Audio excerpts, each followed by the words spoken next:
I think she's trying to do it. Are we on the show? Oh, we're live now. This is what happens when we don't have our normal producer. We get pranked. Are you on the show? Are you ready? Hold for live. Do we have a normal? Oh, by the way, you know how we She's went got a microphone. You know how we went 10 seconds with us waiting for live? You've been live. So we're live right here on a Friday. And apparently, Kat wants chaos today. You want it? Bloods will give it to you here on DLLS. Get ready, boys. What the hell? Things are breaking.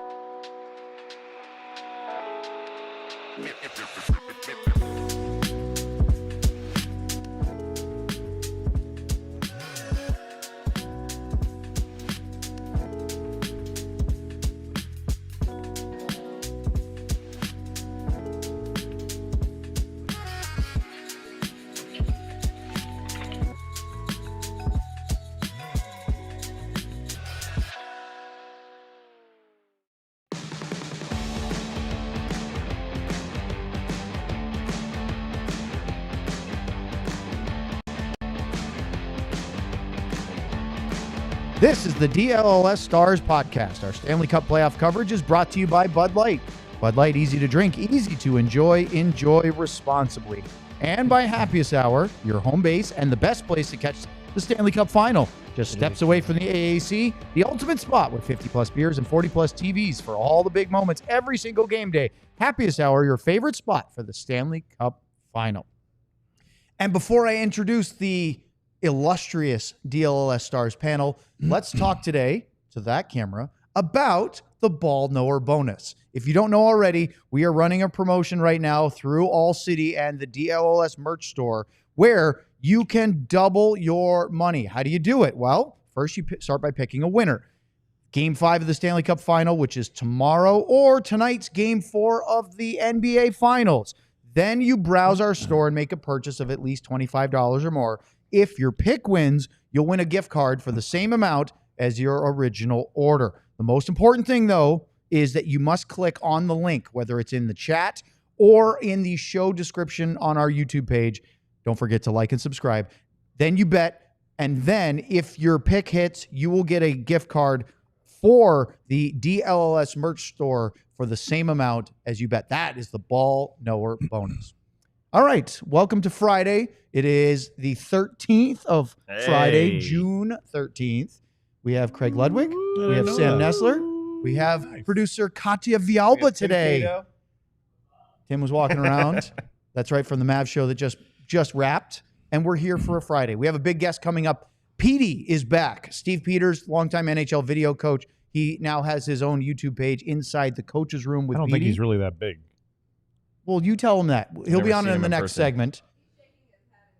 Oh, he's already connected. He's already here, and he's mad at you. Is Petey looking at us right now? He's listening to you. Ask Petey if he could hand signal how tall he is. Oh, that's not nice. He can't be shorter than me. Oh, that's what he said. Oh, yeah, short. All right. No, Before we get to Petey, though, I meant this height. We have a couple things we want to talk about. By the way, we're going to get Petey's insights on the Stars' exit to the Edmonton Oilers and some of the things that went down during that series. We're also going to talk about the Stanley Cup final, which we're going to do here. But first, Sam, no, you're not in trouble, even if it is Friday the 13th. Boy. You've got to be ready. I'm ready. Because I'm going to tee you up. Always be ready. Sam has some interesting reporting that he heard from a different reporter. So he's going to share about Jason Robertson, the topic we spent a lot of time talking about on yesterday's show. Yes, I was listening to 32 Thoughts from last night, which was, I think, at 1:30 in the morning after Game 4 last night. And Elliot Friedman kind of dipped a little bit into the Jason Robertson conversation. So I'll read them out, Kat, if you want to throw those up there. Elliot Friedman said, I think everything that was reported during the week about Jason Robertson was accurate. Dallas was reeling after the Edmonton loss and DeBoer fire, and the reaction was what it was. Then he went on to say, I got a call during the game on Thursday, Game 4 of the Stanley Cup Finals, saying Dallas is dialing this back a little bit, and we'll see. He went on to say, if Jason Robertson would have gotten traded, it would have been for one of two things. One, a great player in return, obviously, or two, could they recoup what they gave up to get Rantanen, which would allow them to get draft picks, maybe a good young player, and replenish themselves. So what I take from this is that Dallas, whether it was actually internal with Dallas or whether it was other teams seeing what position Dallas was in and kind of jumping on it, Dallas lost in a we've been over this 100 times, super dramatic, emotional, not the way they wanted to finish, taking a step back, losing to Edmonton again, DeBoer firing, how he handled everything. It's just been a lot since the end of the season. Whether or not it was Jim Nill, I don't think Jim Nill panics. That's pretty safe to say. So whether it was Dallas kind of reacting and getting things going quickly, or whether it was just other teams saying, look, they're in a position they might be looking to make changes, let's jump on it. That was kind of the initial knee-jerk reaction to jump on the Robertson things. Now that it's cooled off a little bit, maybe Jim Nill's heard, kind of what's out there, things are starting to dial back a little bit. So if something does happen with Jason Robertson, it doesn't feel like it's right in the near future is what kind of I'm gathering from all the reporting. What do you think, Luds, after all that? Well, how much did you retain? I don't retain. That was for Katya. I never retained much at all. I think we've been around. I know I have long enough to not really take any of this stuff too seriously because you never know where it comes from. And of everything Sam just said, the most important thing is it didn't come out of Jim's mouth. Yep. You promise you it didn't come out of his mouth. Yes, we said yes. So he is not that kind of guy. And I don't think even Marchenko's not that kind of guy.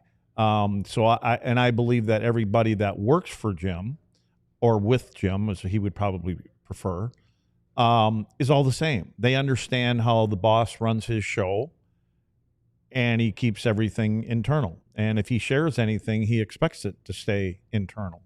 So this could just be these people that you see put things out there and hypothesizing or, there's a big one for you. Not bad for a Friday. Yeah.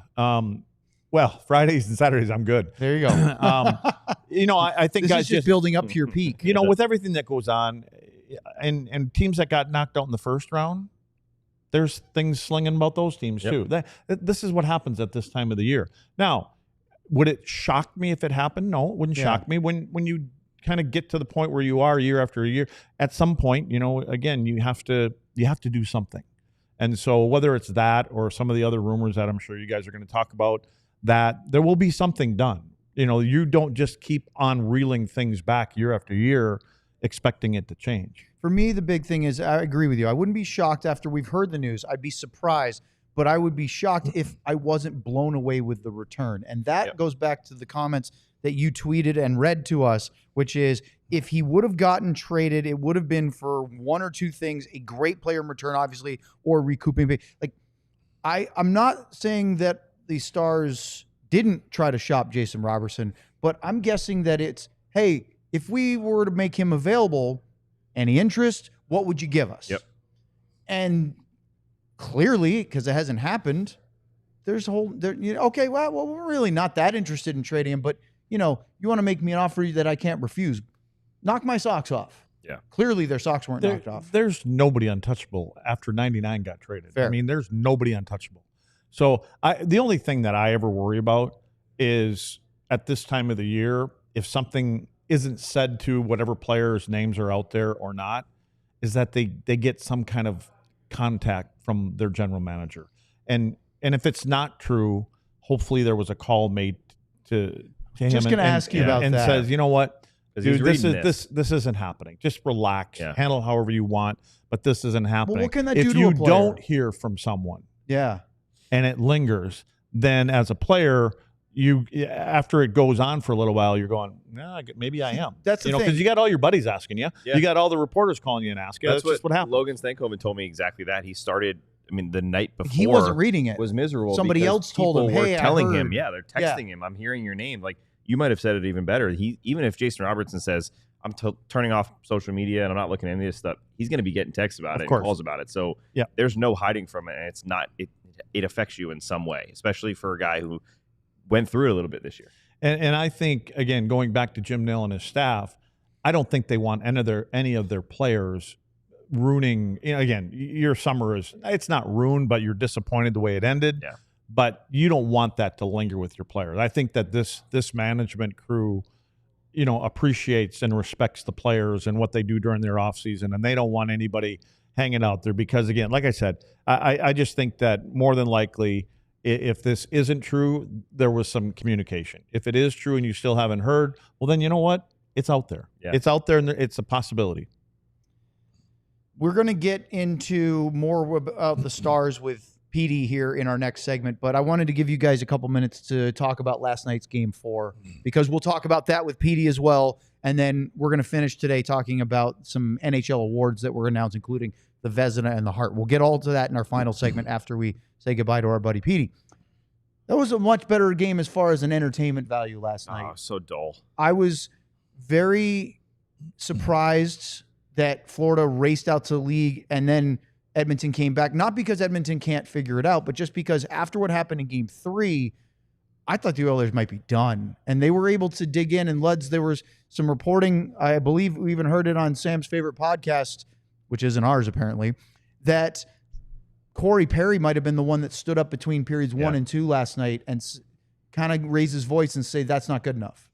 Well, I would expect it to be a guy like Corey Perry or McDavid or Draisaitl. I mean, you got to hear from those guys. And Corey Perry been around, for a long time. And if anybody's got, some little things to get out, it's him, because he's been at this dance 10 times in a row. Yeah, and he's tired of being a bridesmaid. So Yeah. So I would think that's who Corey Perry is. There's so many things here. I could go back and forth from side to side. It's really turned into, in the last couple of years, like it used to be the 2-goal lead is the worst lead in hockey. Well, now it's the 3-goal lead. And I'm wondering where I was thinking this morning, if I'm Paul Maurice on the bench, and there were shots there, and we don't always see what he says and all. I'm saying the way it goes, I'm saying we are going for the 4th goal. Let's go get the 4th goal. Yeah. And instead of the old school philosophy, let's not give him anything. Let's go get the 4th, because then you play on your toes. And I really think that we've seen a transformation from the Edmonton Oilers, so to speak, over a certain period of time, how they play in their own end. They're a little bit more hard to play against, obviously, especially in front of their own net. They've made some changes to personnel, but when they get down by 3 goals or more, the boys get to come out and play. Yeah. Because they know that this is Edmonton hockey. This is, let's open it up, let's go, let's create chances, and if we exchange chances, that's fine. It's almost like the green light. Okay, boys, we're down 3. Let's turn it on and let's go, to where I think that they've gotten to this point in the last couple of years, because they are playing better in their own end and they're getting saves and things like that. And speaking of saves, we can go to both goaltenders. I mean, you guys can go ahead and pick up from there, because I could just keep on talking. I'm enjoying it. Keep going. I'm sure they are too. I was just going to say the big one that stood out for me, and I think I tweeted this out last night, is that what happened with Edmonton, 2 things. One, that was their season on the line. Yep. Right. I mean, of course, last year we know they made the comeback, but it's very hard to believe you're going to go down 3-1 to Florida the way Florida's playing, and you're going to find a way to win that series. Well, especially to do that in that period after you got embarrassed in the game before. Yeah, exactly. To not just allow that to turn into another one of those. That was a huge moment that has just proven their ability, and what Lud's just said, how much they've developed. They are just a wild team, though. I mean, every game they play is like, though they take the long, windy road to get to where they get to, and whether it's a comeback or they allow a comeback, they find a way. The big thing that stood out for me is they pulled Stuart Skinner, and they've used 2 goalies, right? Picker was 6-0. He's come in. Skinner became their guy again. They pull him. He makes some huge saves in the second period, allows only 1 goal at the very end of regulation, and moves to 7-0. It just, in my mind, if he didn't get hurt against, was it against Vegas? Yeah, I think. I don't think Skinner comes back in as the starter. I think Pickard's. We would have seen him. Against the Stars. And he'll start tomorrow. I think so. And I think it was just funny to think of that could have been what. And Skinner wasn't bad in the first period. They were he bad. Kept him from being. He made a couple great saves. Yeah. But imagine if Casey DeSmith came in that Game 5 against Edmonton and stood on his head and did that. And turned that series around and gave him a chance. That's just all I could think of when Pickard came in. I think that that's an interesting one. And we're going to talk about the Oettinger pulling with Petey. That's a great segue, Sam. I think that because Pickard had done it for more than just that night, right? Course. There's a history this playoff run after, what was it, Game 2? I think when Skinner got pulled a couple of times against the Kings, and then Pickard took over and was really good. And if he hadn't got hurt, he stays, but because Pickard had played well against Los Angeles and then Vegas before his injury, then what he did last night leads him to starting. Because let's say he hadn't played at all, which is what basically Casey DeSmith's situation was. then I think you're probably going back to Jake, because you're not going to just bench your franchise goalie because of one bad period by your team in front of him. Yeah, I think this is an easier move for Knobloch to pull this because it's worked before. Recently it worked before. Yep. The thing that surprised me probably the most, and it doesn't surprise me, it's just the way he goes about it and the way he obviously handling Pickard. He doesn't tell them till a minute before they go out to get on the ice that he's going in the net. That's surprising, isn't it? Not necessarily. And the reason why is because I think he knows his goaltender. I want to ask Petey this next. And if you come off the ice and your coach comes in, and now all of a sudden you're down 3-0, and you tell your backup goaltender he's going in, does he sit there and start thinking for the next 17 minutes, okay, I can't let this go, I can't. Now it's like, boom, get in the net and go. You don't have time to even think about different scenarios. I think you get him time to get warmed up. And but what warmed up where? What's he going to go? Do jumping jacks? Yeah, or something like that? Stretches in the hallway. The goalie, no. Well, goalies are supposed to be ready. I mean, and you don't think. Wait a second. You don't think that he's down 3-0? You're down 3-0, and you don't think there's a chance of me going in? Oh no, he's probably thinking about it. Of course, but the coach doesn't say anything to him until he goes out there. So he probably gets to a certain point as you're sitting there going, well, all right, well, I'm cool. And so you just kind of, I'm not going in.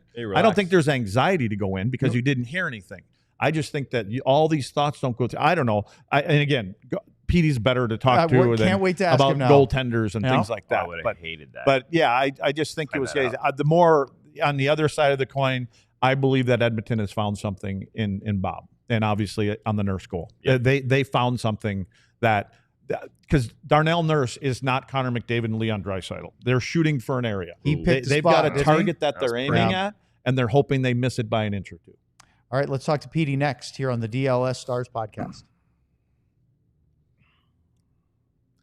All right, first let's talk about Monarch Money, because finances can be messy and confusing. Monarch Money acts like your personal CFO, giving you full visibility and control so you can stop earning and start growing. It's more than just your average budgeting app. Monarch Money is a complete financial command center for your accounts, investments, and goals. Gives you a one-shot picture of everything in one place, allows you to stay focused and reach your financial goals.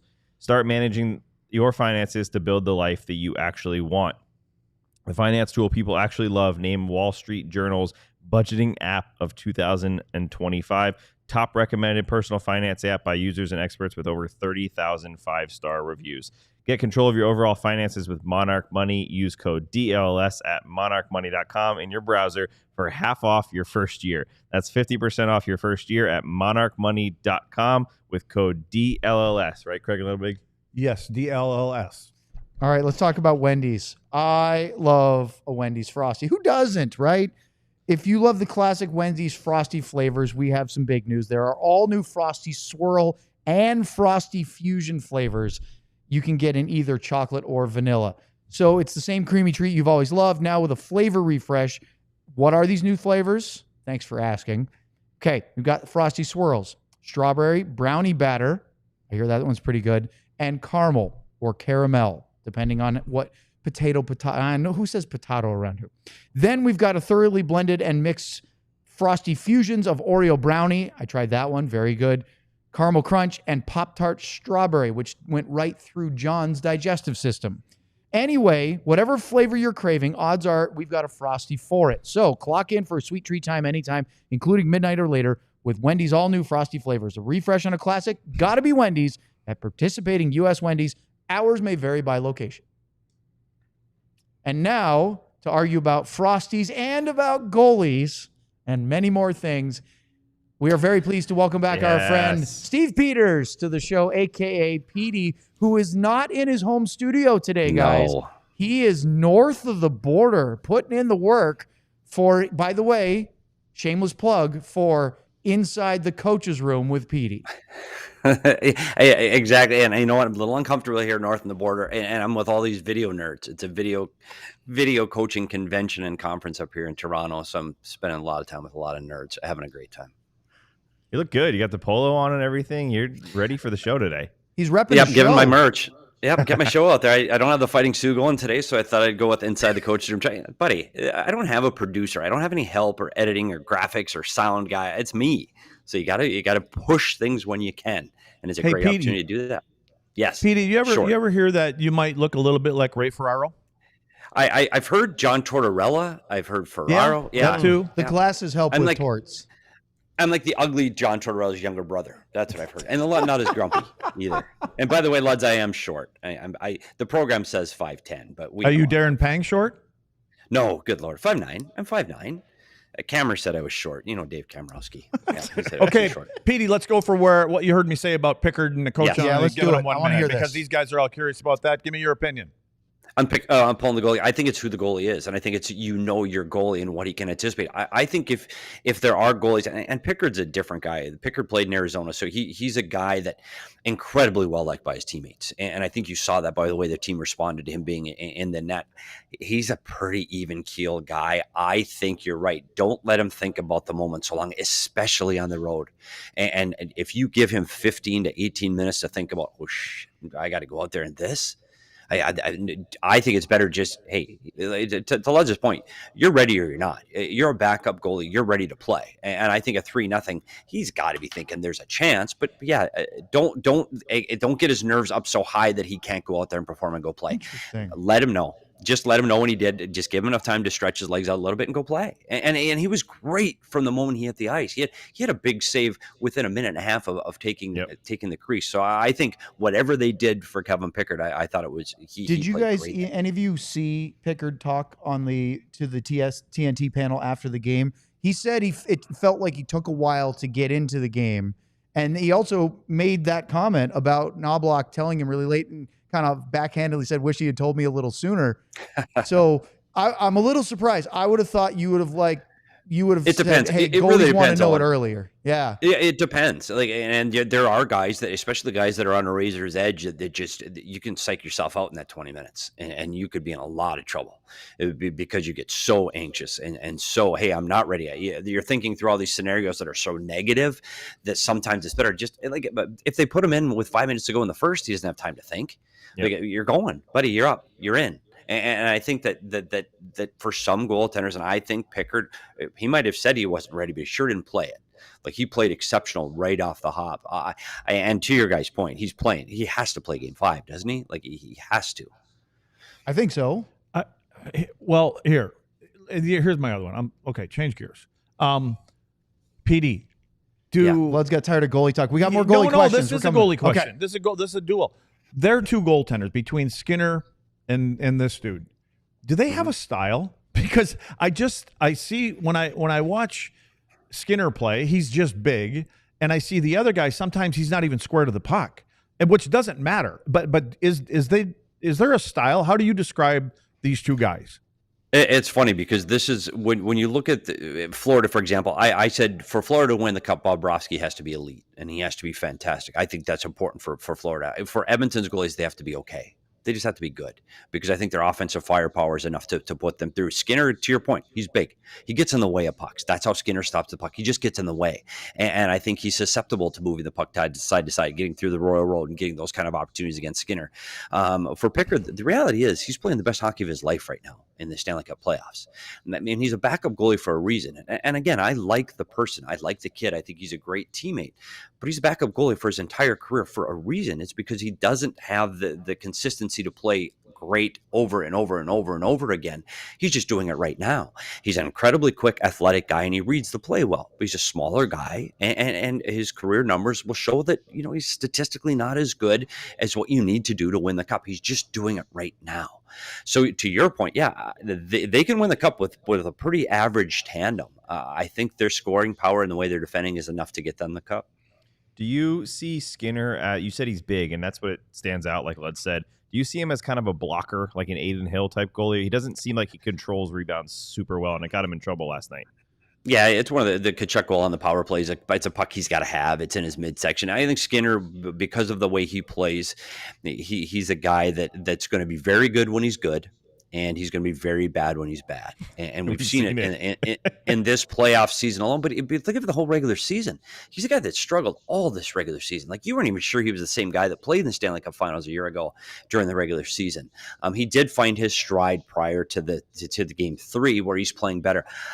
I like guys, and this no knock on Skinner because he's played in a Stanley Cup final. I didn't, but I do think I like the goaltenders that are more athletic, that react to shots, that don't use just their size. And Ottinger's a big goalie. He's a big guy, but he's athletic. He's quick. He can do those things. He tracks pucks in well, and I think he's a more well-rounded, stylistic goalie than you're going to see from Skinner that just gets in the way.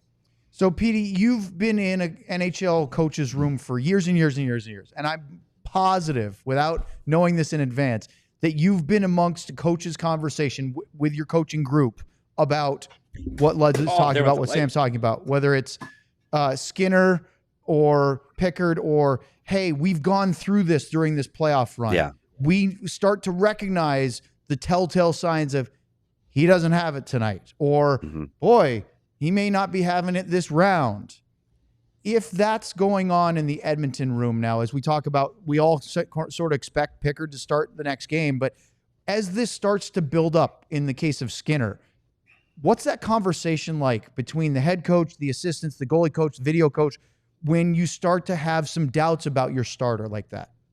I'm not even convinced they have doubts about their starter. I think this was when you go back and look at the goals that he gave up in game 4, he doesn't see those pucks. And here's the difference between what happened in Dallas and what happened in Edmonton is the coach's comments afterward about getting your team a spark and getting something. It's not his fault. Gave our team a spark. And you watch the way the Edmonton Oilers played in the first 20 minutes to the next 20 minutes. It was a different team. And they did find their legs, and they did find their speed, and they did play very good in front of Pickard. I do think, I'm not surprised if you see Skinner again in the series. I think they have confidence in both of their guys, and I think you tell Skinner that, hey, we're going to ride this kid. The team played well. We're hot. We got the win, but you be ready. And I think you don't say that in front of Pickard, but you say that to Skinner. Be ready to go. Be ready to go, man. You're right there. We're right back at you when we need you. Just be ready to go. And I think that gets he's a confident kid. Skinner's a confidence guy. He's played in 2 Stanley Cup finals back to back. I do think he'll be ready to play, and I do think he's going to see the net again in this series. But for Pickard, the leash is going to be short. And we talk about you're a lifetime backup goalie, and you're riding a high right now. And you've seen it in the playoffs, Luds, that goalies can have a playoff run. And the Hamburglar up in Ottawa has a run and they disappear. Jim Carey, and you've seen it. So I think Pickard, this is his playoff season. But I do think the leash is incredibly short. And if there's a questionable goal at all in the first period of Game 5, I would expect Skinner to be right back in the net by the time the second period rolls around. So, Petey, are you saying that even if Pickard wins Game 5, you think that you could see Skinner? No, I don't think you see Skinner until you see Pickard. As long as Pickard wins, he's playing. As long as Pickard's winning, he's playing, correct? He's regardless playing. of the 100%. Okay. 100%. However, if he gives up 2 quick ones tomorrow, on Saturday, if he gives up 2 quick ones, you could see Skinner go in before the game is decided. Yeah, I think that. But if Pickard wins, dude, he's playing. Yeah, I mean, he could hoist the Stanley Cup without a doubt. But if he gives up 1 or 2, I think the leash is short.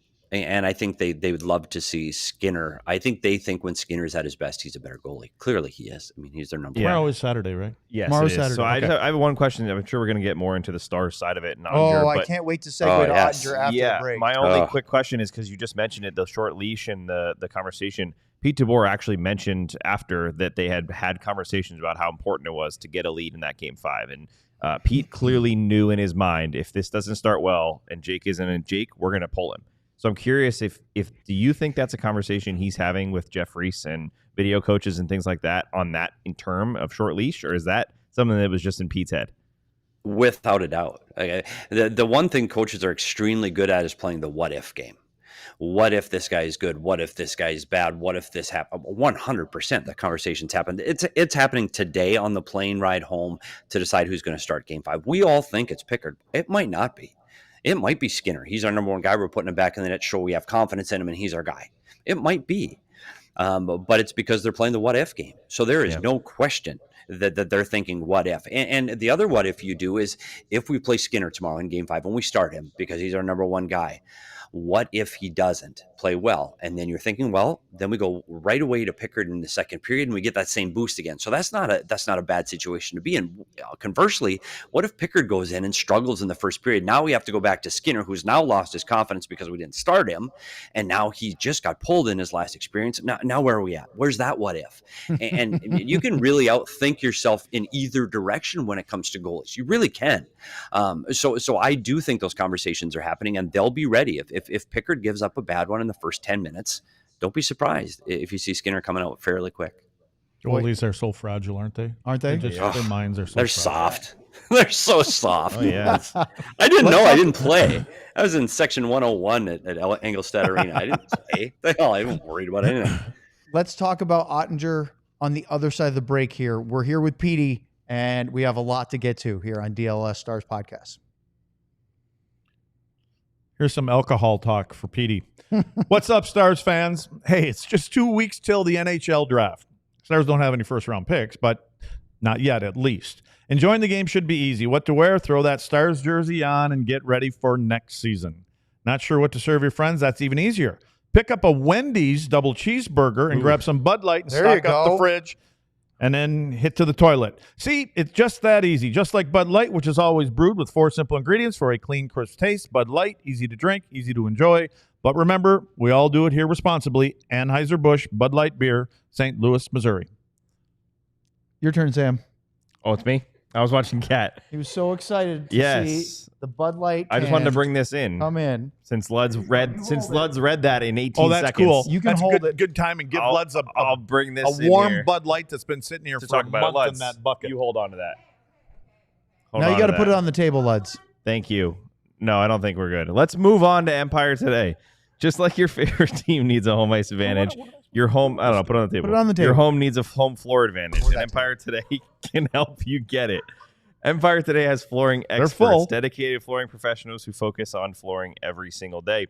We've seen and heard about those big box stores. You wander endless aisles. Somehow you end up hauling everything back yourself, planning everything out, and the people who helped you out could have been doing something with sinks or light bulbs the day before. I just can't stop laughing.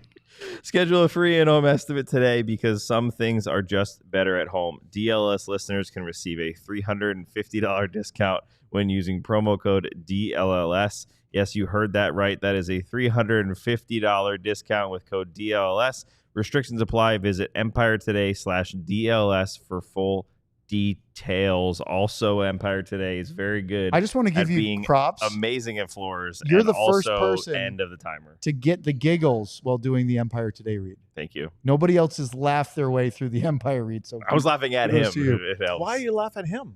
I didn't do You're a anything. dingus over here. All right, let's bring Petey back in because we are certainly not going anywhere close to the rails today on a Friday show here on the DLS Stars podcast. All right, Petey, the main topic, one of the things we had to have you on was centered around Jake Ottinger and that whole drama around Game 5, which coincidentally is the game we're about to watch tomorrow night in Edmonton, Game 5. I wonder if there'll be similar drama or not. I'm not sure. But I wanted to get your opinion, your take from a coaching perspective, from a video perspective, from a outside the Dallas Stars orbit perspective on what went down in the first period of Game 5 in American Airlines Center when Pete DeBoer decided to use his timeout and pull his starting goalie and then go scorched earth in the post game and then add to that part where he forgot to tell his starting goalie. And then didn't tell his goalie he was pulling him and then had to publicly do it on ESPN in front of millions of people, and you get the idea. Yeah, this one, to me, I do have thoughts, surprisingly. And I don't know Pete DeBoer. I know people that have worked for Pete DeBoer, but I don't know him personally. And he's been in the conference finals 5 times now. Like, the dude knows how to coach, but he didn't do it there. And it was really disappointing to watch that unfold. And I think there's a couple of things. I do think this goes beyond what happened in that game. I do think it ran deeper. I do think it was in his mind prior to this game. And he mentioned what he thought of Ottinger, but you go back and look at his history. He starts Jones ahead of Reimer in San Jose when Reimer was the guy. He goes to Vegas, and there's a controversy with Lehner and Marc-Andre Fleury, 2 consecutive playoffs. He I don't know if he screws it up, but he plays with it. And then you see this in Dallas. This, to me, I don't know. Coaches, there's coaches that don't like players. There are, and you'd be surprised at who they don't like on their roster, but they can sit in the coach's room and say, I don't like that guy, but he doesn't say it in the media. Oh, he gave a good effort, or he did this, he did that, but he doesn't bury a guy in the media. I think it's an unwritten rule that stuff stays in the coach's room. And the disappointing things for me, the poll, I understand. I don't even like the poll, to be honest, because you're putting DeSmith into a situation that it hadn't been and hadn't played in a very long time. This plays didn't have the experience. This is an elimination game. I think you go with your horse in the elimination game. I don't like the poll, but I understand it for the same reasons Edmonton did it. I would have liked to seen it in game 3 if you're going to do it, not an elimination game. But having said that, you might get the spark from your team. But the problems happen after that. The problems, if you're going to call a timeout, which I don't know why you do both, you do one or the other, you call timeout and let Ottinger go back and see if he finds his groove and see if the team can respond from the timeout. Hey, boys, this is it. You're leaving your goalie out to dry. 2 shots on 2 goals. Come on. He deserves better defending from you guys. Let's go see what you do. And then you've given yourself a little bit more time with your star goalie. And if you do just pull him. And here you're getting pulled. And I think that shocks it. And Ludz knows he's been on that. You're shocked. If you're putting Casey DeSmith in now, oh my goodness. Well, I wonder what the message that sends to the players.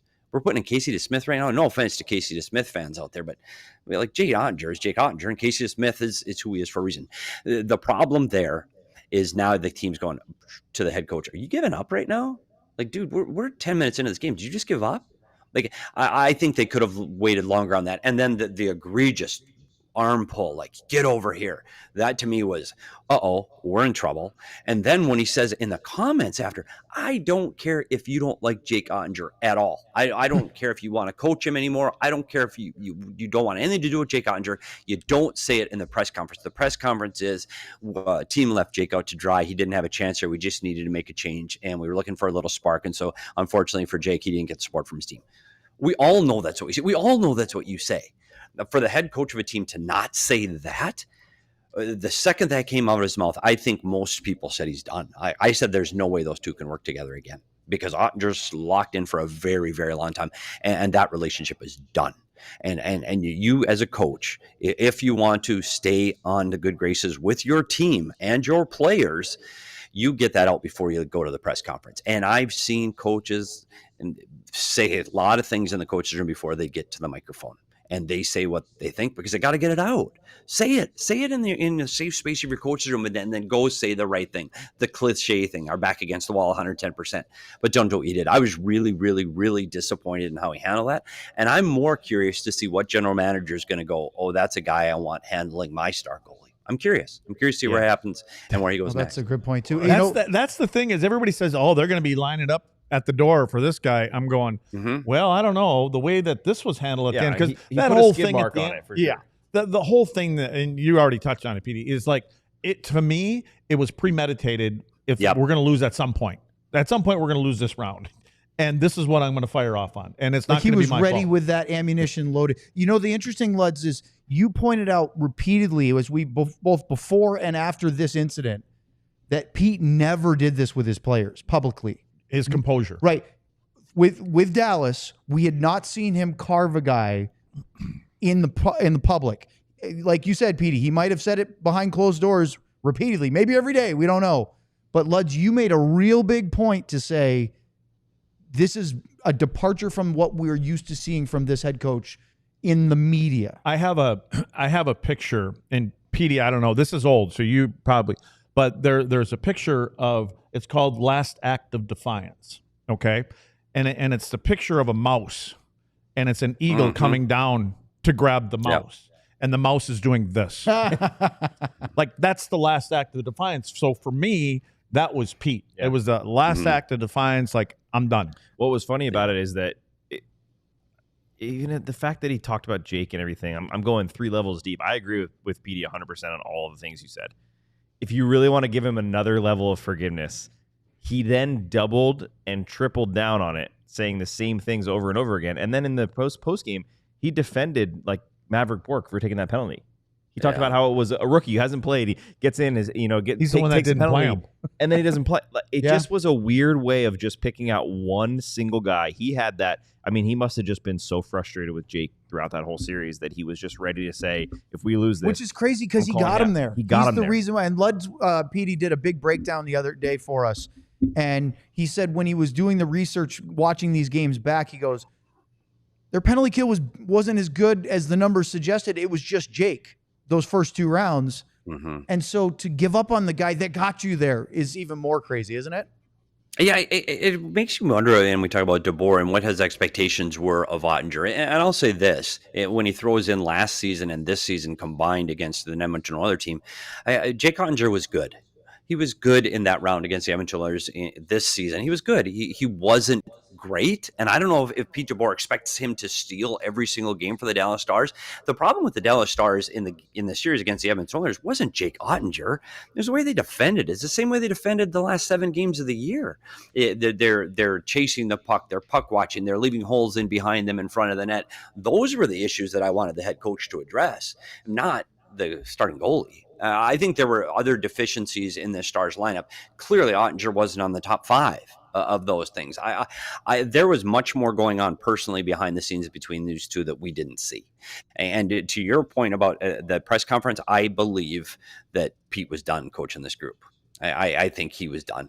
I think I thought this team, I said it both years, I thought this team was going to win the Stanley Cup. I said it this season. I thought this team was good enough to win the Stanley Cup, and they fall short. So when Ludza said these guys are lining up, well, if you coach a team that doesn't meet expectations year after year, I don't know.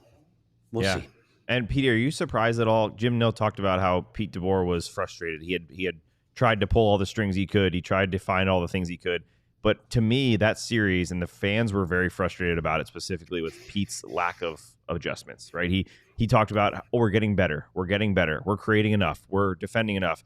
Whatever it might have been, he never seemed to, and this is obviously just what we're hearing and what we're seeing, not what we're hearing in the coach's room, but it didn't feel like he was panic is the wrong word, but we need to hit the button here and make a really significant change to the defending, to the offense, to whatever it might have been. And I just didn't see him do that. So that goes with your point there of all the things. Are you lining up for a guy that got outcoached essentially as well another year in a row? It's funny because I go back to the last 7 games of the season, and you guys heard the press conferences there when it was loss after loss after loss of really poor defending and giving opportunities in front of the net and just not being able to close games out and losing a different way every night. And Pete DeBoer gets on the microphone and says, well, we're getting better. It doesn't really matter right now. We'll be ready for game 1 of the playoffs. Yep. Instead of, we got to do better. Like we can't give up goals like this. It's game 75. Like, this isn't good enough. And I think that if you would make those adjustments at that time, if you make the adjustments game 75 to games 82, then you're probably more prepared to be able to make those changes against the Edmonton Oilers in the 3rd round of the playoffs. Because I saw the same mistakes happen from game 75 to 82 that you saw against the Edmonton Oilers.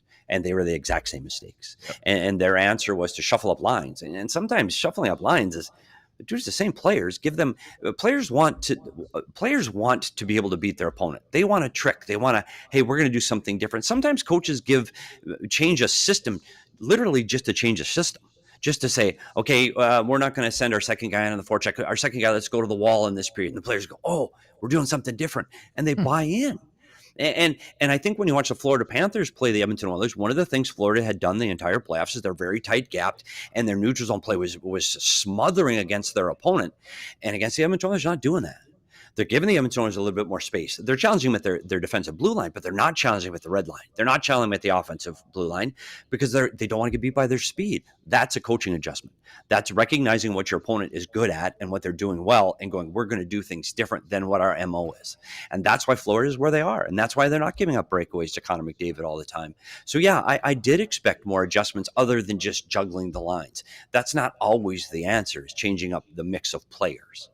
Things can get stale, Petey, and Hitchcock was one of the guys that would say to me, he goes, Leds, it's easy for me when you guys are losing games to come in and give you a different, we got to change this or we got to do this a little bit better. He goes, when it's really hard, it's when you're winning, because when teams are winning, you don't think you have to change anything. You can see things slipping, and that's what the point that we were trying to get across is, like, you're winning hockey games, but you didn't deserve to win that one. And you didn't deserve to win that one. But yeah, I know we keep winning, but as players, until you hear it, from people, until they show it to you and go, you know what, it was because of this individual here that we happened to win that hockey game. And so, but again, I think that's veteran groups, and you got to be willing to change at times. What do you think about the coaching search? I'm not looking for a name, but just in the sense of you talk about maybe, and Pete was always known as being a pretty stubborn tactician. Once he decided what he wanted to do, he did it quickly, decisively, and he would stick to it for better or for worse. And look, I'm not here to say Pete DeBoer isn't a good coach. He's got a great resume, except Stanley Cup wins, and that's tough because a lot of coaches have great resumes and haven't won the Stanley Cup, and that doesn't make them bad coaches. But one of my colleagues that I do for a different sport had a great line about when you make a coaching change, the guy that you brought in had the solutions that you liked for the problems you were dealing with. But then over time, new problems come up, and maybe you need a different set of solutions that guy just doesn't have, whether it's a different voice, whether it's a different system, different style. It kind of feels like the Dallas Stars are close. Luds isn't sure they're that close on the roster, but it feels like they just need a different set of solutions right now from a coach. Yeah, I think I honestly thought after the loss, regardless of the Ottinger stuff, I did think it was a time for a change in Dallas. I think it was time for a new voice. But the problem where Dallas is now is they made their decision so late just because of where they were in the playoffs that a lot of those coaches that you thought might want to be able to fill that spot for the Dallas Stars are gone. And that makes this difficult because when you get to the Dallas Stars now, they're not a developing team. They're not a team that's going through a rebuild right now where you can bring in a guy that's coming from the American League or coming from college or trying this for this first time. If you're in a rebuilding team that you've got 3 or 4 or 5 years of runway, I think you can do that. Dallas can't do that. They need a guy that's been there, done that, and knows how to handle experienced players. This locker room still got a lot of guys that have been around the block, and they know how to handle an NHL locker room. They need a coach that knows how to direct that. They don't need a first-time coach right now. That's the wrong guy. So I'm not sure who the guy is for the Dallas Stars. I do know they need a guy with a little softer touch, a little pat on the back guy. And I think the shift in the NHL from when Luds played, coaches had an iron fist back in that day. And you could, because the players didn't have the power that they have now. Players couldn't get a coach fired. They'd go complain to the GM, and the GM said, so what, he's your coach. You're not supposed to like him. And you could have that approach as a coach. You can't do that anymore. There's too much money. The players have too much power, and they can get you pushed out. You need to walk the line of being a firm but fair. You need to be able a guy that can lead by patting a guy on the back. But more importantly, and I think this is what Dallas really needs, they need someone that does know their X's and O's. There are cheerleaders out there. There are. And I won't get into names, but there's guys that can rah you to death. You're not winning a Stanley Cup with a rah guy. He can help you games 1 through 82 because it's a different animal. And I think and you've seen it, guys that can win a President's Trophy year after year after year, but they can't win the Stanley Cup, because to win a Stanley Cup, you need to make adjustments. You need to be able to coach starting game 83. So I do think the Stars need somebody experienced. I think it's imperative that they get a guy that's been around the block before and been able to coach in the National Hockey League. Lose to Edmonton Oilers 2 years in a row because their power play was so lethal. How about you just go steal Glenn Gulletson so their power play can't beat you this year? Yeah, addition by subtraction. Petey, we're out of time. I feel like we could have done a whole hour, and maybe we should do that the next time. But thank you so much. I still want to ask you about Arizona and hockey and in the desert. We'll have to do that next time. Thank you so much for joining us. And I still want to talk about Jason Robertson. What's going on? Good God. We got so much. Thanks, Petey. Appreciate it. Thanks, guys. Hey, Petey, just have a beer and relax, man. There he goes. Up next, we'll talk about some NHL awards here on the DLLS Stars podcast. But first, let's talk about being a DLLS diehard. And you know that we're all jealous right now of the Cowboy Show. Hi, Sam. Scan that QR code at the bottom of the screen right over there. You can sign up to be a DLS diehard. That'll take you to the website, alldlls.com. And, of course, when you do that, lots of things are available, including a T-shirt for your first year of your annual subscription.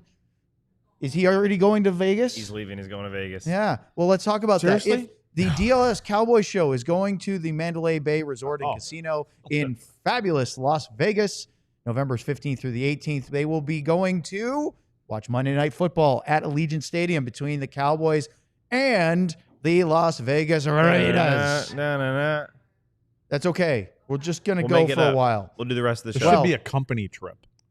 I agree. I think the entire DLS crew should go. Especially not just if the Stars are playing Vegas that particular time. This is ridiculous. I don't know if we don't have the schedule yet, but wouldn't that be fun? Yeah. We could do whatever team's playing them. I agree. It's just not right. you can travel with them through DFW, or you can travel from elsewhere. It doesn't have to just be embarking from Dallas. Hangout, free time, meetups, the game, the Cowboys pod. John, who just walked out and got a Gumby. big salute from Luds, as always. Show loyalty and It everything was like the last act of defiance salute. That's right. Well, in addition, get those T-shirts. Look at all the ones that came out around the playoffs and beyond. We're talking about the Otter. Oh, look at that. The Finnish Mafia shirt. Like to get mine. The Captain. We were wearing that yesterday with the Moose. And, of course, the Wyatt Johnston and the Mikko finisher. They're all there. I want those two. Those two is what I or want. you could go with the DLLS one, like the flag shirt. That you have the Luds. Wyatt one, right? Is it nice? I did just wear. Yeah, That's it's very nice. Yeah, that's nice. I wore the Otter one. I didn't you get have it. that I didn't one. get though. it yet. What do you mean you didn't get it? I didn't get it yet. Ben didn't give it to you? I'll just say this: he gave me a very big size for maybe maybe that's someone else. what he's complaining about. AllDLS.com. Be a diehard. Okay, let's finish off the show today with a couple of things before we do awards, because that could take us the rest of it. Sam, you wanted to bring up something that we found out literally within a half hour before the show aired today about Esa Lindell. Yeah. I don't know a ton about it because it just literally came up right before the show. But believe it's the Finnish Ice Hockey Association Male Player of the Year for Esa Lindell. So I was looking at oh yeah, hit it. Nice. Oh, that was quiet. I was there we go. Beautiful. So we know. I'm assuming this had to do a lot with his off the ice stuff as well. The things that he does in Finland.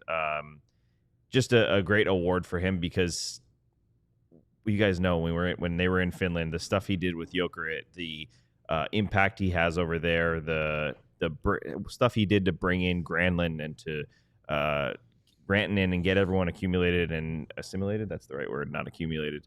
To the team, I just acclimated, not accumulated. Yeah, whatever. We're not. We're not building up a snowfall. 0 for 2 on that. You're a writer. Yeah, it's okay. Sam's a writer. But I will say allegedly, this, any award, not effectively, Luds. Allegedly, any award that Esa Lindell can get is good, because he's not going to get that big one that we all think he deserves if it was out there in the NHL, which is best defensive. Which is the I know what you're trying to say. Should be the Norris, because they should have a Bobby Orr award for offensive I defenseman. accumulated that as well. Still not right. It's notable. Nope. That's notable. Notable.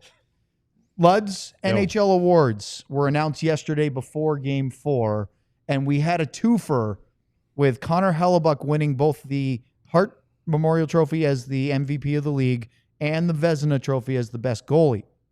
It's the 9th time a goalie has won the Hart. Dominik Hasek won it twice, so he's the 8th different goalie to win the Hart Trophy. Carey Price was the last one from your old club. 5th time fifth goalie to win both in the same season. Price did it in 14-15. Hasek did it twice in back-to-back years, 96-97, 97-98. And Jacques Plante did it. It was the first in 61-62. And there is a way too easy, low-hanging fruit joke about asking Luds what it was like to play with Jacques Plante, but we won't actually make that joke. Tanner's over there smiling too. Even Tanner loves the old man joke. Hellebuck's 3rd Vezina, 2nd in as many years. This is notable, Sam. This is effectively notable. He had a great year until the playoffs. Yeah. I was Does surprised. that sour you at all? I mean, he had a Hart and Vezina. I think he's deserving of this. Yeah, it's regular season Sam, awards. give the description of the Hart Trophy. The league's most valuable player There's more to it. to His team. He deserves it. And you know why he deserves it? Look at what happened, what they did in the regular season. He had a 2-point whatever goals against, and they were the best team in the NHL, right? And look what happens when he's not very good. The team can't win. Yeah. That's a very good point. Yeah. There you go. I'm surprised we haven't heard the Connor Hellebuck drop yet. So that's Katya's next. She's going to go look for it. Sam will start dancing when she like finds us it. to sing I it? love that song. Well, that's I think that's a good point. Let's. One could be rated R. One of them is him. Luds, and one's a song. So let's see it. Hellebuck, buck, buck, buck. Great face. Hellebuck, buck, buck, buck. There it is. Beautiful. That's not a bad one at all. But if you want to see Sam dance, you have to use the other one. See, See? we need that as our No. song that brings us into the show. Our show intro? Yeah. Not at all. Yeah. No way. No, hard pass. Did I have pit stains when I went up there Ew. too? Oh no, I look good. So I'm glad you. you brought that up, though, because I think a lot of times in other sports leagues, the MVP gets conflated with the league's best player. And that's not what this award is. The Ted Lindsay, which is voted on by the players, is more about who had the best year, statistically, individually, who's the best player. And Kucherov won that award this year, as voted on by the players. The MVP, I like the way the NHL does this. It is, if you took this player off his team, how much of a detriment would that be? And that's why Hellebuck's the Hart Trophy winner this year. I just think it's a hard one to give to someone. It is. Because I'm sure that there's 5 other players on 5 different teams that could mean the same thing to their team. You know what I mean? Like I look at the 2 teams that are in the finals right now. Could it be one of those guys on that really has something to do with it? And my answer to that is probably no. And the reason is I think that both of these teams are the sum of their parts. There's not that one guy, that stands out, like Barkov, wins that trophy, but he doesn't stand out. And Bennett does what he does. Connor McDavid, Leon Draisaitl, could Draisaitl be that? But then you got a guy riding shotgun with him. How do you give him that trophy? So I think all, for the most part, all these awards are difficult for me to, because there's so many good players in the league. And the one for me, and I'll always get hung up on it, is the Norris. They just have to have another version of the Norris because there's some defensemen in this league that you would love to have on your team, and not the guys that win the scoring race for defensemen every year. So yeah, and I think I voted for McKinnon and Hellebuck as my top 2 for this trophy, and it was because of what you just said. If you took away Draisaitl, McDavid was there. If you took vice versa, other players in the league, I thought the teams were deeper. To me, I actually voted for McKinnon above Hellebuck because the Winnipeg Jets had the best power play in the NHL. They had the most goals in the NHL. They were defending really well. I thought they had more outside of that after Rantanen got traded from Colorado, I thought McKinnon carried them to where they got to and in the playoffs as well. So only reason I had it there different, but I think that's the key thing with this award is you have to look at which team, Lud said it perfectly, which team, when they take that player out, takes a huge step back. And you can't argue with the way the playoffs went. That's Winnipeg. My thing is mainly because they were the best team in the league. You know what I mean? There's other ones. So do you have a vote, like when it comes to the vote? Obviously you said that. How do people get picked to be voters? Because I've always heard that, but I'm like, how does that work? Yeah. If you're a member of the Professional Hockey Writers Association, that's how you get a vote. So they take, I think it's just me and Leah from Morning News. Yes, because there's Dallas. other writers that cover the Stars, but if they work for the NHL or work for the team, which is why Heike lost his vote. Yep. When he worked for the Dallas Morning News, Heike had a vote in these awards. Oh, because now you could be favoritism. Does blah, blah, blah. does Sean vote? Okay. Sean, he's not really in a chapter. I believe he might. Maybe he's in one. Detroit. I don't know if he has a vote right now or not. He did. Yeah, he did. Yeah, that's a good question. Yeah, so you're just part of that. There's 2, anywhere from 1 or 2 like Dallas to 10 in Toronto. And Well, how many are there? Are there 32 votes then, or how no, many? there are more than No, there's more a than ton. Yeah, so there's. I think we're one of the fewest people in a market. Other than that, there's probably. That's anywhere also from one of the 4 to reasons why 8. Dallas players struggle in the awards is because there aren't usually a lot of voters that are seeing them all the time. That's why we always talk about you need to have a big performance when you play Toronto because there's a lot of writers in Toronto or New York or Montreal or something like that where there's a bigger chapter. My next question to that, should the people that vote, should the public be aware of the people that vote? And they are. They are. Oh, they are. They publish all of them. Okay. So Is here's that new? No, but yes. Yes, the answer relatively. is yes. Yeah, No? but the answer is Maybe yes. so? Well, I'm saying yes to your first question. They should know because some people phone it in. The And, Professional Hockey or Writers there's- Association a few years ago started publishing the voters. It's literally, they put out like in a spreadsheet and it's their names, who they work for, and how they voted. And so the NHL will put out who won so many first place votes. For example, Hellebuck for the Hart Trophy had 81 first place votes. Draisaitl, who finished a close second, had 53 first. He had more second and more third place votes. So 81 first place votes Yes. out of how many people? How many voters? Or does that not tell you? It doesn't add up, but I mean, it's like 200 something. Okay. Yeah. Oh, wow. There's a lot. Okay. Man, the 200, how many actually really know We've him? got a super chat before we wrap up I because don't. Cat doesn't want overtime either. Robert Asbury, Haskin in 99 Cup here. Pete lost the team and the fan base in one press conference. Thanks for great content to get us through the offseason. Looking for more Luds lessons. See, Luds, it was a hit. We'll get plenty of We'll just more. try to shorten it up. And we'll have a thumbnail with Luds and up on a chalkboard and his glasses on. I We- can't wait we got when you that. give Elijah 50 screenshots. I can't wait. Yeah, it's gonna It'll be be great. great. But speaking of, is that our last super chat? Okay. Time for the freaking weekend. Are going to be back on Baby, I'm Monday. about to have me some back fun. at 2 o'clock. So just remember our summer show schedule, Our mostly our summer what? easy Bounce, to say. Summer bounce, show bounce, schedule, 2 bounce, o'clock Monday, bounce, Tuesday, bounce. Wednesday, 1 o'clock Thursday, Friday. Some variations. So just pay attention. But we'll be live 2 The o'clock draft Central next week. Time. And it's DLLS Spirit Week next week. Woo! We have a mystery guest on No, Tuesday. 2 weeks. We've got Next a week. musical chairs. We've got No, draft is next Leah Friday. from the Dallas Morning News coming in studio next Friday. Lots of fun. Thank you to Bud Light. 27, Thank you to Happiest Hour. Thank you to Steve Peters. Petey was Classic. great today. Father's For Day. Katya, our producer. For Luds, for Sam, I'm Owen. Have a great weekend. We'll see you next time on D. We all silly like the mayor.